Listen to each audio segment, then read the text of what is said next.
En aquel tiempo, Jesús dijo a los sumos sacerdotes y a los ancianos del pueblo esta parábola. Había una vez un propietario que plantó un viñedo, lo rodeó con una cerca, cavó un lagar en él, construyó una torre para el vigilante y luego lo alquiló a unos viñadores y se fue de viaje. Llegado el tiempo de la vendimia, envió a sus criados para pedir su parte de los frutos a los viñadores. Pero estos se apoderaron de los criados, golpearon a uno, mataron a otro y a otro más lo apedrearon. Envió de nuevo a otros criados, en mayor número que los primeros, y los trataron del mismo modo. Por último, les mandó a su propio hijo, pensando: a mi hijo lo respetarán. Pero cuando los viñadores lo vieron, se dijeron unos a otros: este es el heredero, vamos a matarlo y nos quedaremos con su herencia. Le echaron mano, lo sacaron del viñedo y lo mataron. Ahora díganme, cuando vuelva el dueño del viñedo, ¿qué hará con esos viñadores? Ellos le respondieron: dará muerte terrible a esos desalmados y arrendará el viñedo a otros viñadores, que le entreguen los frutos a su tiempo. Entonces Jesús les dijo: ¿no han leído nunca en la Escritura la piedra que desecharon los constructores? Es ahora la piedra angular. Esto es obra del Señor y un prodigio admirable. Por esta razón les digo que les será quitado a ustedes el reino de Dios y se le dará a un pueblo que produzca sus frutos. Palabra del Señor. Esta semana, desde la Palabra de Dios. La semana pasada, las lecturas nos presentaban aquel texto en el que aparecían dos hijos. Ambos habían recibido una indicación del padre de ir a trabajar. Y ustedes recordarán que uno de ellos le dijo que sí iría, pero al final de cuentas hizo lo que él quiso, no se presentó a trabajar. Y otro de esos dos hijos le dijo: no quiero ir, pero se arrepintió y fue a trabajar. La pregunta que hacíamos nosotros la semana pasada, muy concreta, era: ¿qué clase de hijos somos nosotros? ¿Qué clase de hijo eres tú? ¿Eres aquel hijo que le dice al padre, a Dios: sí voy, pero al final de cuentas terminamos haciendo lo que nosotros queremos? Es decir, terminamos haciendo nuestra propia voluntad y no la de Dios. ¿O eres aquel hijo que a lo mejor pues reniega un poco, batalla, pero se esfuerza y finalmente cumple por hacer la voluntad de su padre? Esta era la pregunta, decíamos, central que nosotros poníamos: ¿qué clase de hijo soy? Estábamos llamados a ser esos hijos que cumplen con la voluntad del Padre. Hoy, otra pregunta, hermanos, guiará nuestra reflexión. El texto nos permite ahora preguntarnos: ¿estoy dando los frutos que Dios espera? ¿Estoy, dicho de otra manera, respondiendo en mi propia vocación, en mi propia vida, en este momento concreto de mi historia? ¿Estoy respondiendo como Dios lo espera de mí? ¿Tendremos alguna respuesta? Bueno, vamos a tratar de descubrir qué nos quiere decir el Señor hoy, hermanos, en su palabra. Y en un primer momento me gustaría que notáramos cómo la primera lectura, el Salmo, el Evangelio, nos hablan de una viña. Y en esa viña nosotros vemos al dueño de esos lugares como una persona verdaderamente preocupada porque en la viña todo esté bien. Es un dueño que ha puesto un gran empeño para que su viña quede bella, quede digna, se pueda trabajar y dé frutos. Los textos nos dicen, hermano, que este dueño de la viña, la primera lectura y también el texto del Evangelio que escuchamos, es un hombre que preparó todo. Compró el terreno, le puso una cerca, construyó un lagar, puso una torre, es decir, puso todos los medios necesarios para que aquellos que él había contratado la trabajaran y dieran su fruto. Esto, hermanos, que encontramos nosotros en estas lecturas, es lo que ha hecho Dios con nosotros. Es lo mismo que el Señor, a lo largo de toda tu vida, ha hecho en tu corazón. El Señor ha preparado el terreno. El Señor ha construido una cerca para protegerte. El Señor ha puesto vigilantes, hombres y mujeres, papá, mamá, hermanos, raza de la comunidad en la que tú participas, miembros de un mismo grupo, sacerdotes, consagrados. Es decir, ha puesto vigilantes que te han anunciado su palabra para que tú estés alerta, para que tú le respondas con generosidad y puedas dar fruto. Los cuidados de estos dueños de las viñas, hermanos, son los cuidados de Dios con su pueblo. Él jamás ha dejado de bendecirte y a lo largo de tu historia, en los momentos de dificultad, Él te ha protegido y te ha alentado. En los momentos en los que tú no tienes una respuesta, su luz ha descendido. Él te dio sacramentos. Él te concede su perdón una y otra vez. Él te da su cuerpo y su sangre. Es decir, todos los medios, hermanos, te los ha dado el Señor. ¿Para qué? Pues para que des fruto. Ningún sembrador, hermanos, siembra nada más porque sí. Esperan su fruto. Ellos siembran para tener una buena cosecha. Este viñador lo hizo de la misma manera. Él esperaba un fruto concreto. Y al parecer no siempre los hubo. Y cuando los hubo, esos frutos a veces fueron amargos. Pero lo primero que hay que notar es esto.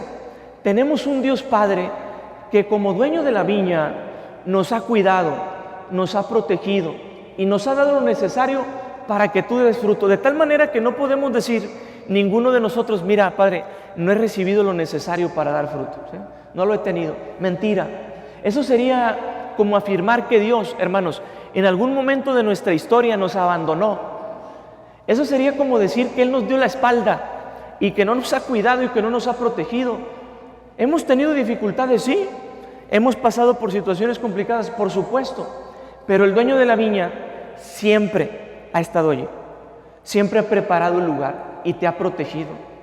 Preguntémonos entonces, después de descubrir esto que ha hecho Dios con nosotros, una vez más, ¿estoy dando el fruto que el Señor espera? ¿Sí o no? Porque este dueño de la viña espera que tú lo des. Y si estoy dando el fruto, ¿qué fruto es? ¿Es un fruto bueno o es un fruto malo? Si ustedes van a su carta a los Gálatas, hermanos, en el capítulo número 5, a partir del versículo 19 se hablarán de los frutos de la carne. Hacia el versículo 22 se hablarán de los frutos del Espíritu. Ustedes pueden checar en ese texto y hay distintos frutos. Algunos frutos podemos decir, como lo mencionaba el profeta Isaías, han sido frutos amargos. Esos son los frutos de la carne. Esos son los frutos de aquel que se deja llevar simplemente por su sentir, por su pensar. Y allí encontrarán distintos. El apóstol San Pablo dirá, los frutos de la carne son la lujuria, la ambición, el desorden. Todos estos frutos que brotan, digamos, cuando nosotros no estamos unidos al Señor. Pero hay otros frutos, dice el apóstol hacia el versículo 22. Esos son los frutos del Espíritu. La amabilidad, la paciencia, la bondad, el buen trato con los otros. ¿Estamos dando esta clase de frutos, hermanos? ¿O estamos dando frutos amargos? Porque el Señor espera de cada uno de nosotros, sus hijos, frutos buenos. Preguntémonos esto en un primer momento. ¿Estoy dando frutos y qué clase de frutos estoy dando? Porque el fruto que el Señor espera, hermanos, podemos decir, tiene sus características muy claras. Encontramos algunas en este texto y otras en el Evangelio de San Juan. Si tú fueras al Evangelio de Juan, en el capítulo 15, hacia el versículo 16, vas a encontrar que Jesús, dirigiéndose a sus discípulos, les dice: ustedes no me eligieron a mí, fui yo quien los eligió. Y continúa el Señor diciéndoles: y los he destinado para que den fruto abundante y permanente. Tu fruto tiene que tener estas dos características: un fruto abundante y un fruto permanente. El Señor no quiere que demos poquito y no quiere que seamos nada más brotecillos de vez en cuando de bondad, de amabilidad. Un fruto abundante, hermanos, es decir, lleno, generoso, porque el Señor te ha dado tanto que te llama a eso. Por eso nos pide un fruto en abundancia, porque nos ha dado a manos llenas, en bendiciones a cada uno de nosotros, en todos los momentos de nuestra historia. Un fruto abundante, y te decía, un fruto que permanezca. No quiere, hermanos, Dios de nosotros que ocasionalmente hagamos el bien. Eso no quiere el Señor.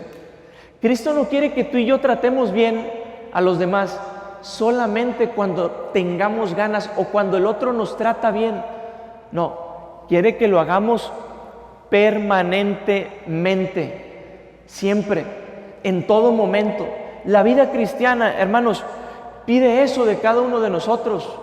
Esta es la exigencia también de nuestra fe. El Señor, ustedes sabrán muy bien, nos pide caminar hacia la santidad. Si tú vas, después lo puedes checar en el capítulo 5 de Mateo, hacia el final, a partir del versículo 42, 43 adelante, el Señor nos invita a amar incluso a aquellos que nos hacen la vida difíciles, aquellos que nos maltratan, aquellos que nos odian. Nos pide orar por ellos y nos pide hacer el bien. Siempre ese apartado terminará diciendo: sean santos. El camino es ese. Por eso la exigencia es así de grande para cada uno de nosotros. Estamos dando este fruto, hermanos, abundante, permanente. Y el texto que escuchamos hoy en el Evangelio de Mateo nos permite descubrir otro rasgo importante del fruto que nosotros tenemos que dar. Es un fruto, dice el texto, que se tiene que dar a su tiempo, a su tiempo. El Señor les dijo a estos hombres, bueno, la respuesta de estos hombres a los que el Señor les preguntará: ¿qué creen ustedes que hará el dueño de la viña? Fue: pues les va a quitar, bueno, les va a ir como en feria, les dice, les va a quitar eso que les dio y se los dará a otros que darán su fruto a su tiempo. Aquí hay una exigencia: tu fruto y el mío tiene que ser dado así, en el momento y en el lugar en el que es necesario. ¿Sí? En el momento, en el lugar, en la circunstancia oportuna, no cuando nosotros queremos. La vida nos exige esto, ¿no es cierto? Se presentan situaciones complicadas. ¿Y qué tenemos que hacer ahí, hermanos? Dar fruto, dar fruto. Ese momento de la prueba, de la dificultad, es el espacio ideal para que tú des el fruto para el cual el Señor te ha preparado, para el cual el Señor te ha llenado de bendiciones. No lo damos cuando queremos o cuando tenemos ganas, en el momento oportuno, cuando se necesita. Esta clase de cristianos necesitamos ser nosotros, hermanos, día con día. ¿Es exigente? Por supuesto que sí. Entonces preguntémonos ahora, ¿cómo lo vamos a lograr? ¿Cómo será posible que alguien como tú y como yo podamos dar este fruto? El profeta Jeremías, en el capítulo 17, versos 7 y 8, nos hablará de un árbol que está sembrado junto al río, dice el profeta. Y ese árbol, en momentos de sequía, en momentos de dificultad, no tiene ninguna preocupación por una sencilla razón, dice el texto: tiene sus raíces profundamente hundidas y se sigue alimentando de ese río. No tiene de qué preocuparse ese árbol, porque sigue teniendo frescura, sigue teniendo vitalidad. ¿Cómo daremos nosotros el fruto que el Señor espera? Entendámoslo bien. Solamente será posible dar cuando tengamos nuestra vida hundida en Cristo. No hay otra manera, hermanos. De lo contrario, cuando la exigencia de la vida sea más grande, cuando una situación complicada toque a nuestro corazón, nos secaremos, no habrá fruto. Queremos dejarlo todo porque estamos fatigados, cansados. Pero el creyente, que es como ese árbol, dará fruto a su tiempo. Dará fruto. Será un árbol bello, será un viñedo abundante. Esto es lo que nos pide, hermanos, hoy el Señor. Ojalá que nosotros hoy, al contemplar a Cristo, podamos una vez más dar este fruto que Él nos pide. Pidámosle a Dios la fuerza. Él conoce bien nuestra flaqueza, pero nosotros conocemos también las gracias abundantes que nos ha dado. Vamos a dejarnos impregnar por ellas para que nuestra vida, en todo momento, demos el fruto que el Señor nos pide. Que así sea. Este servicio llegó hasta ti gracias a la aportación económica de nuestros suscriptores. Si deseas formar parte de esta gran obra de evangelización, agradeceremos cualquier aportación que salga de tu corazón. También te invitamos a visitar nuestro centro de evangelización en línea, en donde encontrarás de forma gratuita una diversidad de material para tu crecimiento espiritual o el de tus grupos apostólicos. Que el amor de Cristo y la ternura de María reinen por siempre en tu corazón. Hasta la próxima.